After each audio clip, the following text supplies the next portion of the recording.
The crystal chandeliers of the Westbrook Country Club cast a warm glow over the assembled guests, their laughter and conversation creating a symphony of affluence and self-satisfaction. Marcus Chen stood near the bar nursing a glass of scotch, watching his wife Vanessa hold court at the center of the room. She was radiant tonight, he had to admit, in her emerald dress that probably cost more than most people's monthly mortgage payment. And then I told the contractor, "I don't care if it's impossible, make it happen," Vanessa was saying, her voice carrying across the room with practiced projection. "That's how you build an empire. You don't take no for an answer." Her boutique, Luminescence, had been featured in 3 lifestyle magazines in the past 6 months. What had started as a small shop selling overpriced candles and home decor had somehow become the darling of the city's elite. Marcus had watched it happen with a mixture of pride and growing unease. Pride because he'd always supported her dreams. Unease because success had changed her in ways he hadn't anticipated. Marcus, Richard Pemberton, one of the senior partners at Marcus's firm, clapped him on the shoulder. "Congratulations on the Riverside deal. Masterful work, truly masterful.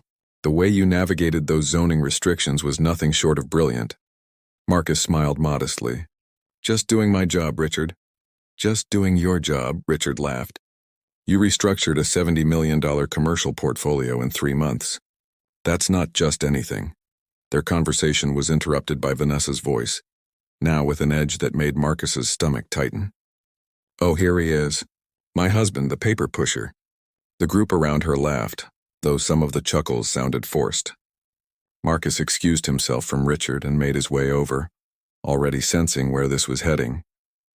He'd seen Vanessa drink 3 glasses of champagne in the past hour, and alcohol had a way of loosening the filter she normally maintained in public. "Vanessa," he said quietly, reaching for her elbow. She pulled away, her smile too bright, too sharp. No, everyone should know.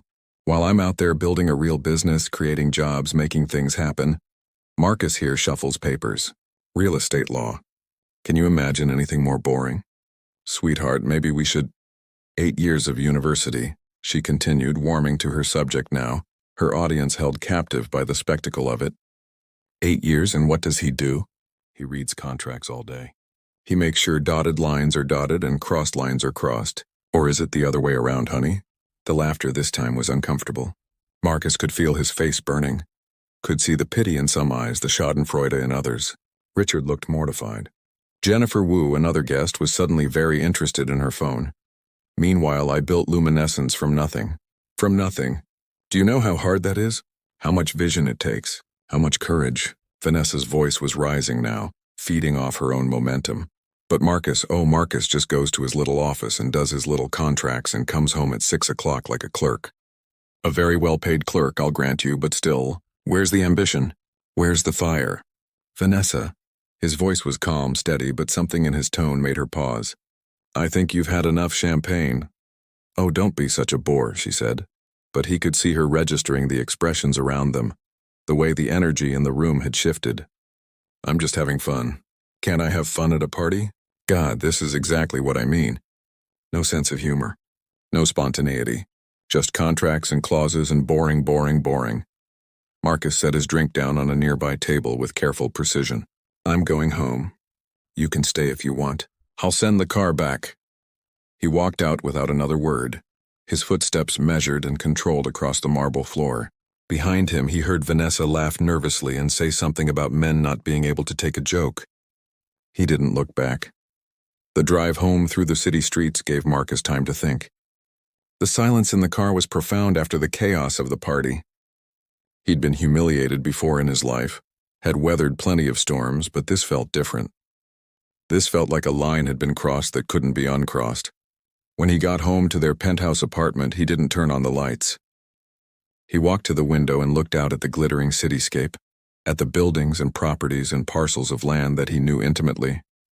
Not because he was a paper pusher, not because he shuffled contracts, but because he was one of the most formidable real estate attorneys in the state, a man who understood property law the way a master chess player understands the board. His phone buzzed. A text from Vanessa. "You're overreacting. It was just a joke." Marcus stared at the message for a long moment, then deleted it without responding. He opened his laptop instead and began pulling up files. Property records, lease agreements, corporate structures. He worked through the night, his mind cataloging information with clinical precision, building a picture of Vanessa's business that she probably didn't even fully understand herself. By dawn, he knew exactly what he needed to know. And he'd made his decision. Marcus arrived at his office the next morning at 6 a.m., 2 hours before anyone else would show up. The 42nd floor of the Sentinel Tower was silent, except for the hum of the climate control system and the distant whisper of the city waking up below. He made himself a coffee in the kitchenette, the ritual movements automatic after 15 years of practice, and settled into his office with its floor-to-ceiling windows overlooking the harbor. He hadn't slept, but he didn't feel tired. He felt crystalline, clear, purposeful in a way he hadn't felt in months, maybe years. His computer screen glowed to life, displaying the research he'd compiled during the night. The picture it painted was fascinating in its complexity, disturbing in its fragility. Vanessa's luminescence wasn't the empire she proclaimed it to be. It was a house of cards, impressive from a distance but held together by leverage, debt, and an increasingly precarious cash flow situation. The boutique occupied a prime piece of retail real estate on Merchants Row, the trendy shopping district that had gentrified rapidly over the past 5 years. The space was 1,500 square feet of gleaming hardwood floors, exposed brick and artisanal lighting that Vanessa had spent nearly $200,000 renovating. She'd signed a 5-year lease 3 years ago with an option to renew. What Vanessa didn't know, what she'd never thought to ask or investigate, was who actually owned the building. The lease had been negotiated through a property management company, the paperwork handled by her accountant. She'd signed it and moved on, focused on the more glamorous aspects of running her business. Marcus took a sip of his coffee, staring at the ownership documents on his screen. Meridian Holdings LLC, a company he'd helped structure 4 years ago. A company that was part of a larger portfolio he managed. A company whose principal shareholder was a trust that, through a series of perfectly legal and utterly opaque arrangements, Marcus himself controlled.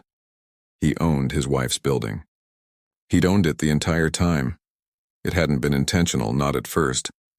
The building had been part of a larger acquisition deal, one of dozens of properties his firm had helped purchase and restructure. He'd reviewed the lease agreements when they'd come up during due diligence, had noticed Vanessa's boutique among the tenants, but hadn't thought much of it. She'd seemed happy with the space. The rent was market rate, and he'd seen no reason to tell her. It would have seemed like meddling, like he didn't trust her to handle her own business affairs. Now, looking at the documents with fresh eyes, he saw something else entirely. He saw leverage. He saw vulnerability. He saw exactly how thoroughly she'd been wrong about what he did and who he was. His phone rang. Richard Pemberton. Marcus, about last night. Don't worry about it, Richard. She was drunk. I'm sure she didn't mean, she meant every word. Marcus kept his voice neutral, professional. She said what she thinks. It's fine, really. There was a pause on the other end of the line. Richard had been in this business long enough to hear what wasn't being said. All right, well, if you need anything, you let me know. You're one of our best, Marcus. One of the absolute best. Anyone who doesn't see that is a fool. After they hung up, Marcus pulled up Vanessa's lease agreement and began reading it with the focused attention he normally reserved for multi-million-dollar contracts.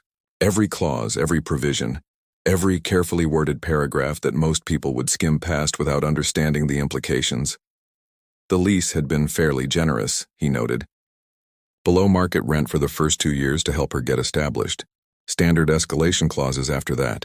Renewal option at fair market value. All standard, all reasonable. All utterly vulnerable if you knew where to look. There was a clause buried in Section 14, subsection C, that allowed for termination with 90 days' notice if the property was slated for substantial renovation or redevelopment. Another clause that required the tenant to maintain adequate insurance and provide evidence of such insurance upon request. A third that specified the landlord's right to approve any structural modifications to the space. Marcus opened a new document and began drafting a memo. Not to Vanessa, not yet. To himself, a roadmap of what came next. He was methodical by nature, a man who believed in planning, in understanding every angle before making a move. Real estate law had taught him patience. It had taught him that the most effective actions were rarely the flashy ones. They were the quiet manipulations of structures and systems, the pulling of threads that seemed insignificant until suddenly the whole tapestry unraveled. His assistant, Sarah, arrived at 8 and knocked on his door, surprised to find him already there. "You're in early." "Big project," he said, not looking up from his screen. "I need you to pull all the files on the Meridian Holdings properties. Complete tenant lists, lease agreements, financial performance, maintenance records, everything." "All of them?" "That's 47 properties, Marcus." "All of them." She hesitated. "Is something wrong?" He finally looked up, gave her a reassuring smile. "Just being thorough. You know me." After she left, Marcus returned to his work. He pulled up Vanessa's business filings, her corporate structure, her investor agreements. Luminescence was registered as an LLC, with Vanessa holding 60% ownership. The remaining 40% was split between 3 investors: Janet Crowley, a socialite who fancied herself a venture capitalist; David Park, who'd made his money in tech and was now dabbling in retail; and Melissa Hartman, Vanessa's former college roommate who'd come into family money. None of them were sophisticated investors. All of them had been drawn in by Vanessa's charisma and the boutique's Instagram-ready aesthetic. Marcus pulled up their investment agreements, reading through the terms with growing interest. Standard minority protections, but nothing robust. No board seats, no veto rights over major decisions. And most interestingly, a clause that allowed investors to withdraw their capital with 60 days' notice if they lost confidence in the business's direction or management. By 10 a.m., Marcus had assembled a complete picture of his wife's business empire. It was more impressive than he'd given her credit for, truth be told. She'd built something real, something that generated decent revenue and had authentic brand recognition, but she'd also built it on a foundation that assumed continued growth, continued success, continued access to the resources and spaces she needed. She'd built it assuming nothing would go wrong. Marcus closed his laptop and stood, stretching his back. Through the window he could see the harbor, the boats cutting white wakes through the blue water. He thought about the dinner party, about standing there while Vanessa eviscerated him in front of their peers. He thought about the text she'd sent afterward, the casual dismissal of his feelings. It was just a joke. He'd spent the entire drive home thinking she might apologize when she got back, that she might see what she'd done, might feel remorse, might try to make it right. Instead, she'd stumbled in around 2 a.m., reeking of champagne, and passed out on the couch without saying a word. This morning, she'd left for the boutique before he woke up. No message. No acknowledgement that anything had happened at all. Marcus picked up his phone and opened his contacts. He scrolled to a name he hadn't called in years. Thomas Morrison, his mentor from law school, now a semi-retired attorney who consulted on particularly thorny legal situations. "Thomas? It's Marcus Chen. I need some advice." Hypothetically speaking, of course. 3 weeks had passed since the dinner party. Vanessa had never apologized. She'd barely mentioned it, actually, except once when she'd said with a laugh, "God, I was so drunk that night. I don't even remember half of what I said." Marcus had simply nodded and returned to his breakfast. He'd moved into the guest room a week ago, claiming his snoring was keeping her awake. She hadn't protested. If anything, she seemed relieved. Now, sitting in his office on a Tuesday afternoon, Marcus reviewed the documents Sarah had prepared. Everything was in order.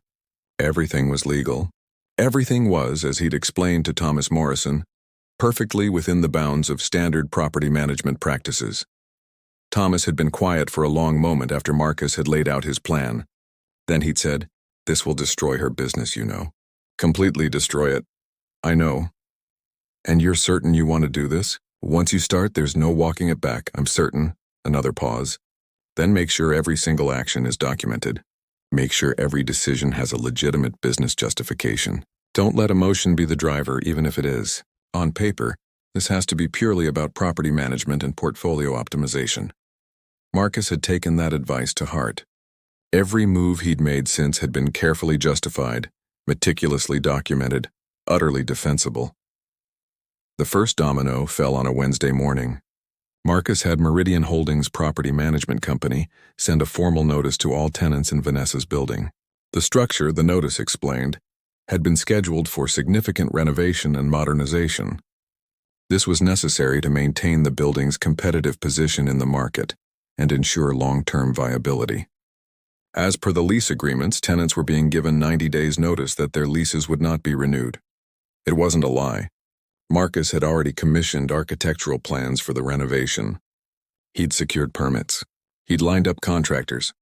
The building would indeed undergo substantial improvements that would increase its value and rental income. The fact that this also served his personal purposes was simply a convenient alignment of interests. Vanessa called him that afternoon, her voice tight with stress. "Did you know about this? The building owner is evicting everyone." "I heard something about renovations," Marcus said calmly. He was in a conference room, surrounded by associates working on a merger deal. "It happens. Buildings need updating. But 90 days, Marcus. 90 days to find new space on Merchants Row. Do you know how impossible that is? How expensive? I'm sure you'll figure something out. You're resourceful. That's it? That's all you have to say? What do you want me to say, Vanessa? I'm not a retail expert. I'm just a paper pusher, remember?" The silence on the other end of the line stretched out. When she spoke again, her voice was different, smaller. "You're still upset about the party? I'm not upset. I'm busy. I have a meeting in 5 minutes. Marcus, 90 days is actually quite generous, legally speaking. Some jurisdictions only require 30. You should consult with your attorney about your options." He hung up before she could respond. The second domino fell a week later. Marcus had lunch with David Park, Vanessa's tech investor, at an upscale steakhouse downtown. They'd met a few times socially, and Marcus had always found him reasonably intelligent if somewhat naive about retail economics. "David, thanks for meeting with me." Of course. How's Vanessa doing with the building situation?" "She seems pretty stressed." Marcus cut into his steak with surgical precision. "That's actually what I wanted to talk to you about. I've been doing some analysis of Merchants Row retail trends, and I thought you might find it interesting as an investor." He slid a folder across the table. Inside were graphs, charts, comparative rent analyses. All accurate, all properly sourced, all painting a picture of a retail corridor that was becoming increasingly expensive and competitive, with profit margins compressing as rents escalated. "The challenge," Marcus explained, "is that boutique retail in high-rent districts is becoming almost untenable without significant scale or online integration. The stores that survive are either flagship locations for major brands or they've diversified into e-commerce, with the physical space serving more as a showroom." David frowned, flipping through the documents. "Luminescence does some online sales? About 18% of revenue, according to the last quarterly report I saw. That's not enough to justify the overhead of a premium location, especially if she has to relocate to a space with market-rate rent instead of the below-market lease she's been enjoying."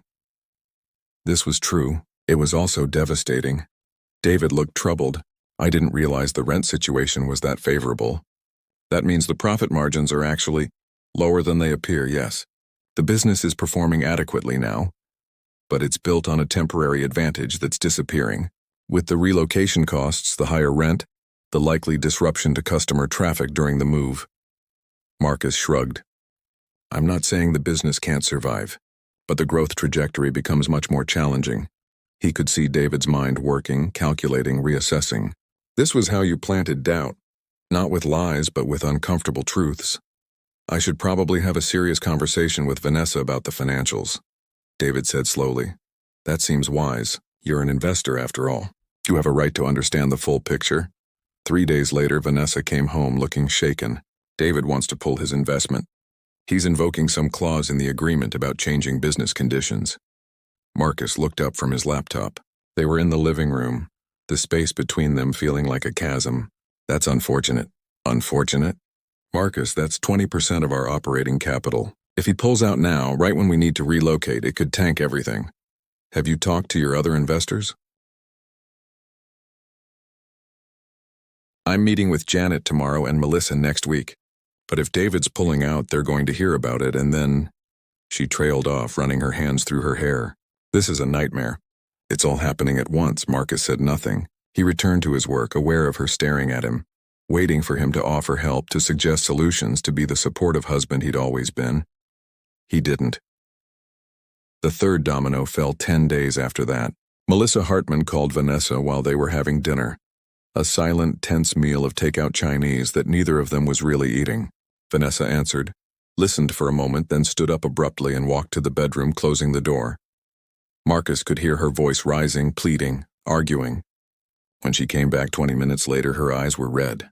Melissa's out too. She said she can't afford to have her money tied up in a risky venture right now. Vanessa's voice was hollow. Janet's probably going to follow. They all talked to each other. I'm sorry, Marcus said, and he almost meant it. Almost. Are you, though? Vanessa looked at him directly for the first time in days. Are you actually sorry, Marcus? Your business failing isn't what I want. Then what do you want? Because you've been acting like a stranger for weeks. You moved into the guest room. You barely talked to me, and now everything's falling apart and you're just watching. Like it's a show that doesn't concern you. Marcus set down his fork. You stood in front of our friends and colleagues and humiliated me. You called me boring, unambitious, a paper pusher. You mocked my career, my choices, everything I've built, and then you never apologized. You said it was a joke, that I was overreacting. I was drunk. So? His voice was quiet but sharp as a blade. Being drunk doesn't create thoughts, Vanessa. It releases them. It removes the filter on what you really think. And apparently what you really think is that I'm beneath you, that what I do doesn't matter, that I'm just some convenient wallet funding your adventures while you do the real work of being impressive. That's not. For 8 years I've supported you, through career changes, through the boutique launch, through every pivot and reinvention. I never complained about the money you spent or the attention you needed. I showed up to every event, smiled for every photo, played the supportive husband while you chased your dreams. And you couldn't even respect me enough to keep your contempt private. Vanessa was crying now, mascara running down her cheeks. I didn't mean it like that. I was just trying to be funny, to entertain people, at my expense. Always at my expense. Marcus stood up, suddenly exhausted. I'm going to bed. In the guest room, where I apparently belong. He left her there in the dining room, surrounded by Chinese food containers and the wreckage of her crumbling empire. He didn't look back. By the end of the 6th week, Luminescence was hemorrhaging money. The boutique was still operating. Vanessa desperately trying to maintain normal business hours while simultaneously searching for new retail space. But the strain was showing. Staff had been reduced from 5 employees to 2.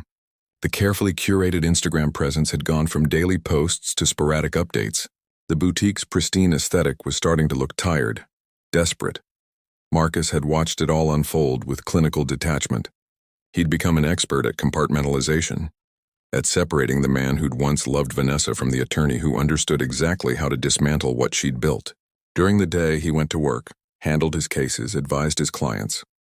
In the evening, he came home to the penthouse that felt less like a home every day, and more like a way station before whatever came next. Vanessa had found a potential new location, a smaller space 3 blocks off Merchants Row. The rent was higher than what she was currently paying, the foot traffic lower, the cachet significantly diminished. She'd tried to negotiate with the landlord, but without investor backing and with a business that was now publicly struggling, she had no leverage. I can make it work, she told Marcus one night, her voice desperate for him to agree, to validate, to help. It'll be tight for a while, but if I can just get through the transition, if I can rebuild the investor confidence, maybe, Marcus said non-committally. He was reading through a brief, red pen in hand, marking passages that needed revision. Just maybe? That's all you have to say? He looked up. She'd lost weight, he noticed. Her face was thinner, sharper. There were shadows under her eyes that makeup couldn't quite hide. What do you want me to say, Vanessa? Do you want me to tell you it's going to be fine? That everything will work out? Some support would be nice. You're my husband. I am, he agreed. And you're my wife. The woman who publicly humiliated me and then spent 6 weeks acting like it was nothing. Like I was being unreasonable for having feelings about it. For God's sake, Marcus, I said I was sorry. No, he corrected quietly. You said I'm sorry you were hurt. That's not the same thing. That's not acknowledging what you did. That's just expressing regret that I had an inconvenient emotional response. Vanessa stared at him, and he could see her trying to find the right words, the magic combination that would make him soften, would make him return to being the supportive husband she'd taken for granted. But he was done being that person. That person had died at the dinner party while she mocked him for laughs. I'll make you a deal, Marcus said, closing his brief. I'll help you. I'll provide whatever financial support you need to keep the business going through the transition. I'll even use my connections to help you find better retail space. But first you need to do something for me. Hope flashed across her face. Anything. Name it. I want a public apology, not to me in private. To everyone who was at that dinner party. I want you to send a message to the group, tell them exactly what you said, acknowledge that it was wrong and hurtful, and apologize for it. Specifically. Explicitly. The hope died. You want me to humiliate myself. I want you to take responsibility for humiliating me. There's a difference. That's vindictive, Marcus, is it? Or is it just asking you to be accountable in the same public forum where you attacked me? He stood up, gathering his papers. Think about it. But don't think too long. I believe you have 62 days left on your current lease. That conversation had been a week ago. Vanessa hadn't sent the apology. Instead, she doubled down on trying to save her business independently, refusing to ask him for help. Perhaps finally understanding that accepting his help now would come with strings she wasn't willing to pull. Marcus respected that, in a way. It showed spine. It showed that underneath the cruelty and narcissism, there was still someone with principles, however misguided. It didn't change what was coming. The fourth domino fell on a Tuesday morning. Marcus received a call from Janet Crowley's attorney.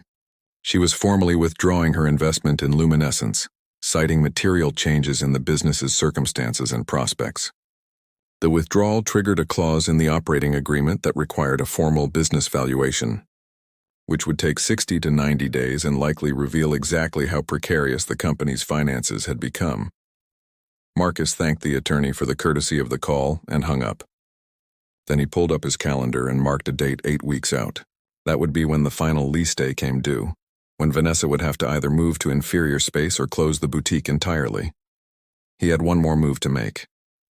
The final domino, the one he'd been setting up carefully, meticulously, ensuring every step was documented and justified. That afternoon, he called Sarah into his office.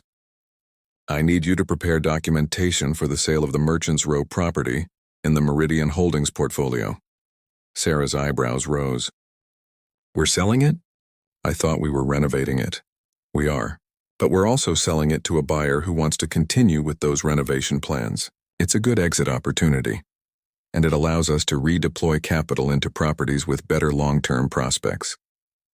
This was true. Marcus had found a buyer, a real estate investment group that was excited about the renovation plans and willing to pay a premium for a turnkey investment. The sale would close in 45 days, well before the lease termination deadline. What Sarah didn't know, what no one knew except Marcus and his attorney, was that the sale agreement included provisions that bound the new owner to the existing renovation timeline. Luminescence wouldn't be able to negotiate a lease extension even if they wanted to. The new owners were already committed to emptying the building and starting construction. Prepare the paperwork, Marcus said. I want to move quickly on this.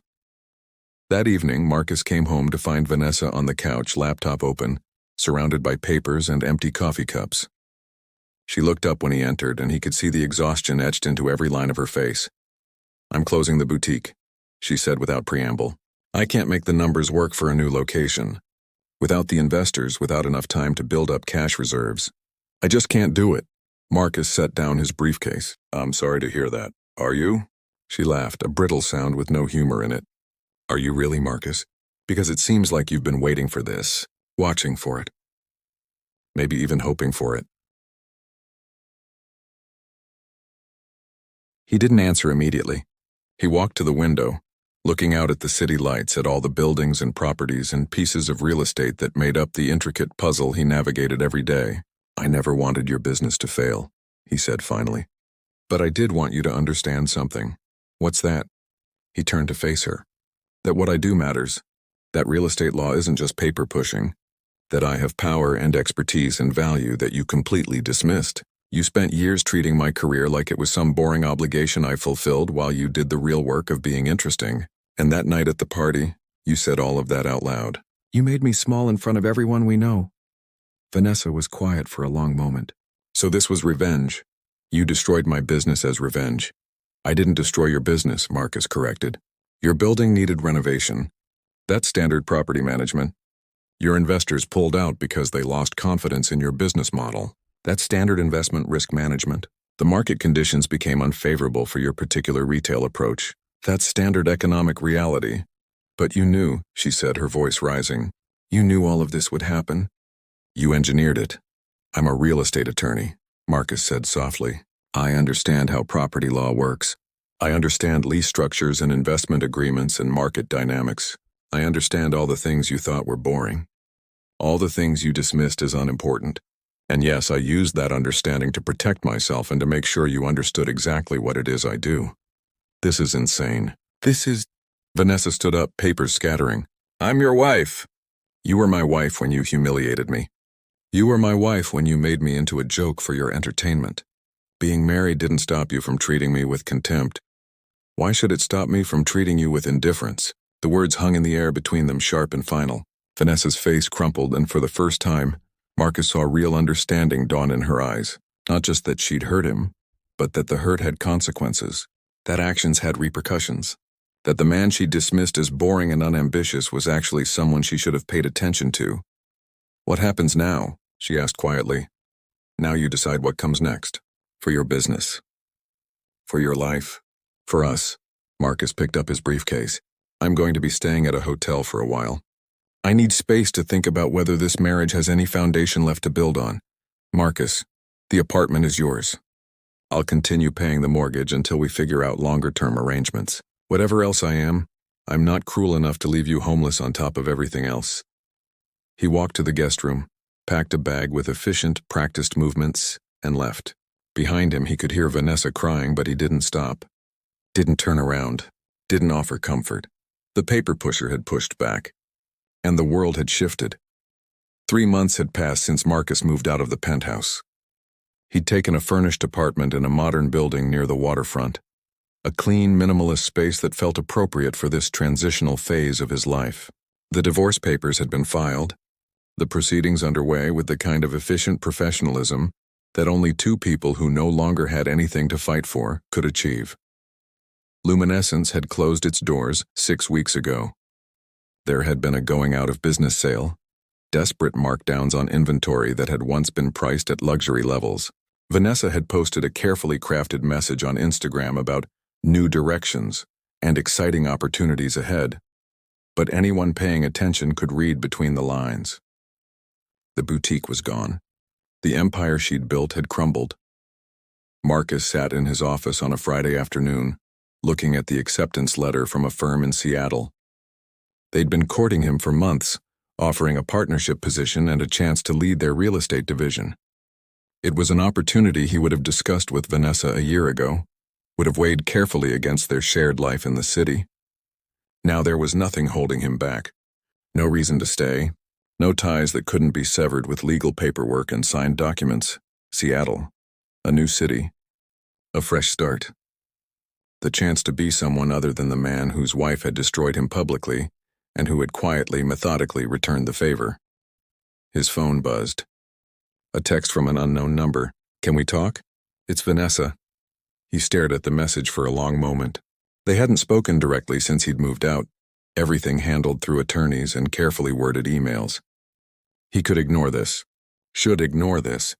The chapter was closed, the book was ending, and there was nothing left to say. But curiosity, that fundamental human weakness, got the better of him. He typed back, coffee. Tomorrow. 10 a.m. The place near your old boutique. The response came immediately. I'll be there. The coffee shop was one of those aggressively modern places with Edison bulbs and reclaimed wood, the kind of establishment that had popped up as Merchants Row gentrified. Marcus arrived first, ordered his usual black coffee, and took a table by the window. He watched people passing by, the Saturday morning shopping crowd, couples and families and tourists all unaware of the small drama about to unfold. Vanessa arrived 10 minutes late, which was actually early for her. She looked different. Thinner, yes, but more than that. There was a weariness to her that went beyond physical exhaustion. The glossy confidence that had once surrounded her like armor was gone, replaced by something more tentative, more human. She got her coffee and sat down across from him. For a moment, neither spoke. You look good, she said finally. Seattle agrees with you. I haven't moved yet. But you're going to. I heard through Jennifer Wu. Her husband works with someone at your firm. Marcus nodded. Of course she'd heard. The legal community in the city was small, interconnected. Everyone knew everyone's business eventually. I wanted to see you before you left, Vanessa continued. To say something I should have said months ago. Vanessa, let me finish, please. She took a breath and he could see her gathering courage. What I did at that party was unforgivable. Not just rude or thoughtless, but genuinely cruel. I stood there and made you small to make myself feel big. I used your profession, your choices, your life as material for my own entertainment. And I did it in front of people who respect you, who know your work, who understand that what you do is important and complex and valuable. Marcus said nothing, waiting. I've spent 3 months thinking about why I did that, Vanessa went on. And I think I was jealous. Isn't that stupid? I was jealous of you. Because you're good at what you do. Really good. People respect you. They seek out your expertise. You have this quiet authority that I was trying so hard to build for myself with luminescence. And instead of being proud of you, instead of recognizing that we could have been a team, I tried to tear you down. Why are you telling me this now? Because you're leaving. Because I'll probably never see you again after today. And because you deserve to know that what happened wasn't about you being inadequate. It was about me being insecure. She laughed without humor. And then you showed me very clearly just how wrong I was about what you do and who you are. Did you know? Marcus asked quietly. That I owned the building? Vanessa shook her head. Not until my attorney figured it out during the divorce proceedings. You hid it well. All those shell companies and trusts and legal structures. I hired someone to trace the ownership, and even they took weeks to piece it together. It wasn't hidden to hide it from you. That's just how these portfolios are structured. I know. That's what makes it worse in a way. You weren't even thinking about me when you set all that up. I was just an incidental tenant in a building you happened to own. I was that insignificant in the landscape of your actual work. She met his eyes. What I did at that party was cruel. What you did after was calculated.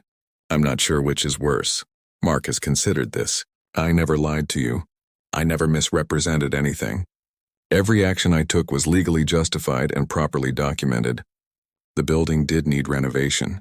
Your investors did have legitimate concerns about the business model. The market conditions were genuinely unfavorable. But you knew what would happen. You knew each domino you pushed would lead to the next. Yes. And you did it anyway. Yes.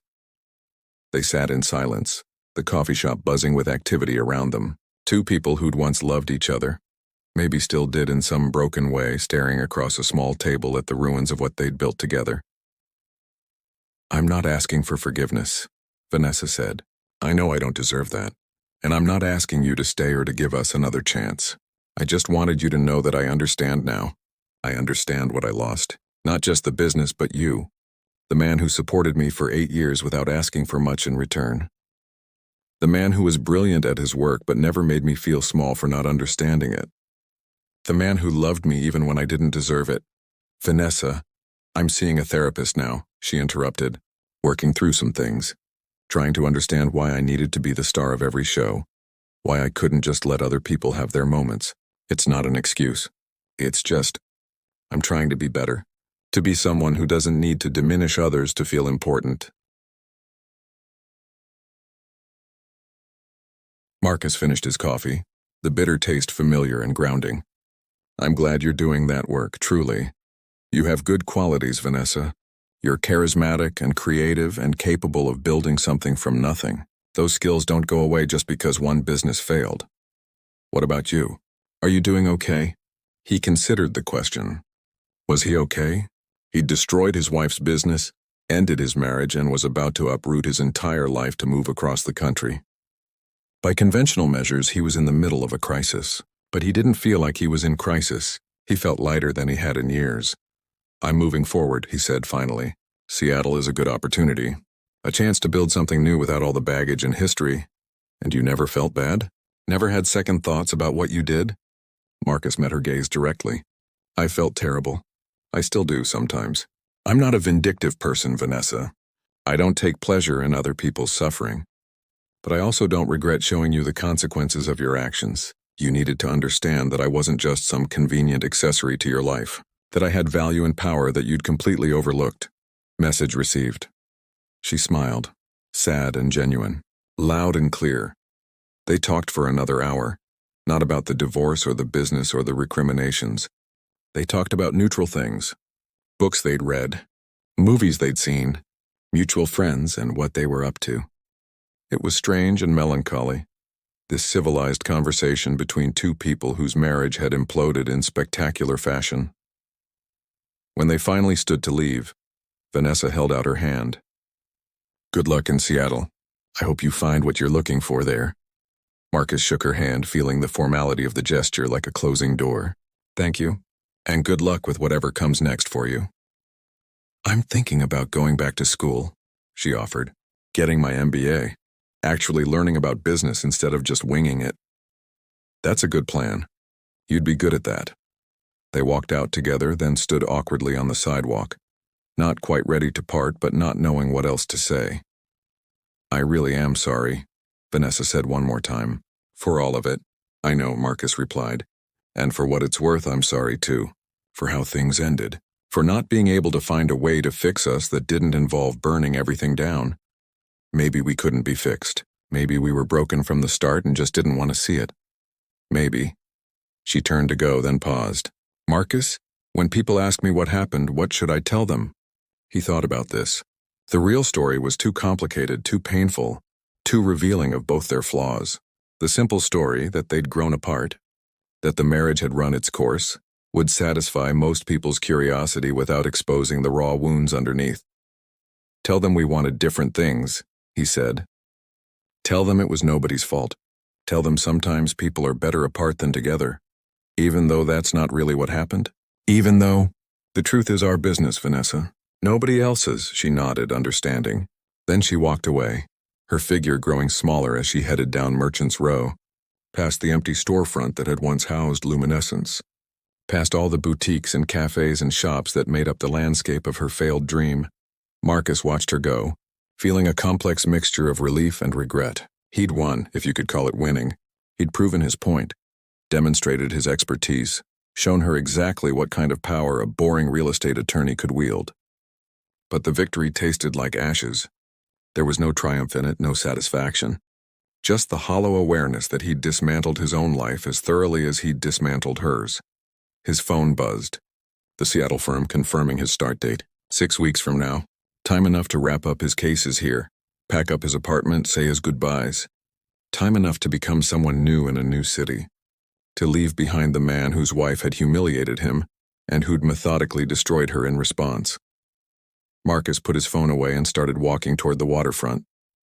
The harbor stretched out before him, boats cutting through the gray water, gulls wheeling overhead.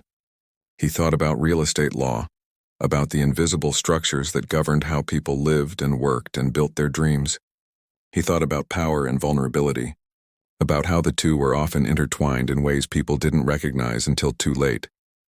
He thought about Vanessa standing at that dinner party, mocking him while he stood silent and humiliated, and he thought about himself, sitting at his computer in the dark hours of the morning, methodically pulling apart the foundations of her business with the same careful precision he brought to all his work.